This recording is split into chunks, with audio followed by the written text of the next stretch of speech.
ومش المكن بس اللي بيتم تنظيفه باستمرار، مستويات التعقيم والنظافة في المصنع مبهرة. هو انا الحقيقه متفاجئ بمستوى المصنع، حاسس ان انا في مستشفى يعني. واول مره البس كده في حاجات، يعني كنت دايما متعودين نلبس الحاجات دي بيبقى في مصنع اكل، لكن مستحضرات تجميل وبيبقى مستوى النظافه كده، فدي حاجه بصراحه مبهره يعني. أنا أشكرك يا أحمد، وفعلا هي دي المستوى اللي دايما بنحاول نحافظ عليه لجودة المنتج، لأنه الجودة ما بتجيش في خطوة واحدة، الجودة بتيجي عبر الخطوات المختلفة. احنا في إيفا أخدين أعلى شهادات الجودة بتاعة التجميل. التركيبات بعد ما بتخلص الخلط بتدخل على التعبئة، وكله بيحصل بشكل مميكن بحيث إن مفيش حد يلمس المنتج إلا وهو في الكرتونة. احنا دلوقتي بقينا متطورين جدا في الصناعات المساعدة زي الأنابيب ومواد التغليف، كلها بتجيلنا من مصر. احنا بتجيلنا الأنبوبة ومفتوحة بنعبيها، وبعد كده بتدخل يحصل لها كرتنة. بعد ما بتتكرتن بتتحط كل 6 مع بعض وبتبتدي تتغلف.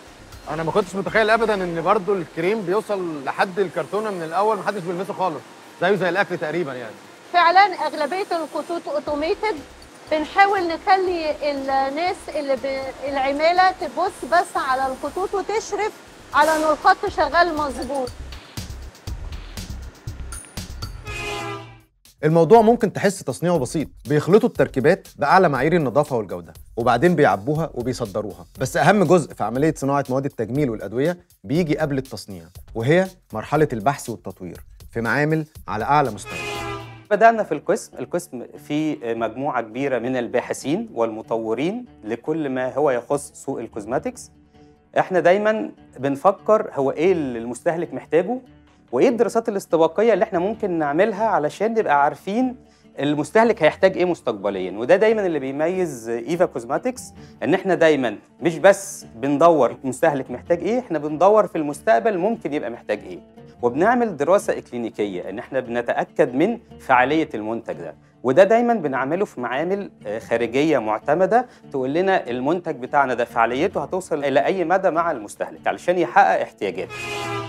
موضوع البحث والتطوير ده معقد جدا، انهم يقدروا يواكبوا كل التطورات اللي بتحصل في عالم التجميل. هم مش بس بيواكبوها، هم كمان بيخترعوا تركيبات مش موجوده في اي مكان تاني، فهو ده اللي خلاهم النهارده بيصنعوا منتجات لشركات عالميه هنا في مصر. طبعا بجانب منتجات ايفا بيصنعوا حاجات زي سنسوداين وفا.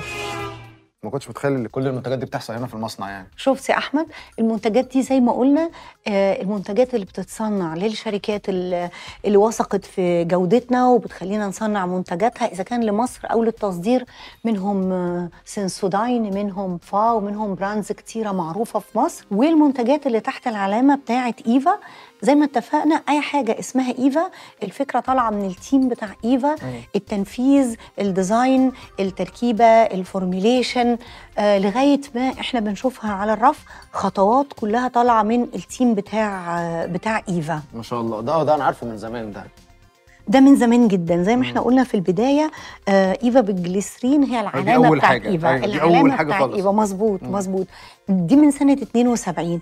طبعا الشكل الخارجي والفورمولا الداخليه حصل عليها تطوير كتير، لكن الحمد لله من سنه 72 لغايه النهارده واحنا بايفا بالجليسرين بناخد الحصه الاكبر من السوق يعني. ولغايه دلوقتي الحمد لله.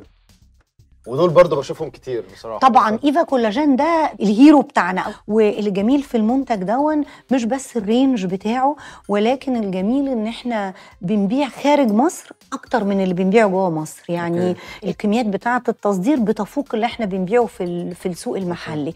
الكولاجين عنده الكولاجين جولد كمان بالذهب، وبقيه اللاين بتاعه الانتي ايجينج منها الهايلورونيك. بس دي حاجات جديده يعني. هو في حاجات انا عارفها وفي حاجات يعني ده جديد ما اعرفش. دول اجدد منتجات نزلت في السوق. دول نزلوا تقريبا من شهر.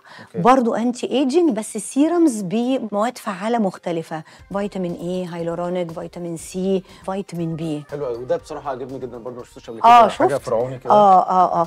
بص يا سيدي، دي منتجات معموله مخصوص للمتحف المصري الجديد. يعني دي مش موجوده لسه في اي حته، موجوده بس في المحل بتاع المتحف المصري الجديد. اللاين ده معمول مخصوص للمتحف المصري، ولكن دي بدايه للاين هننزل بيه اسمه ايجيبشن تريجر.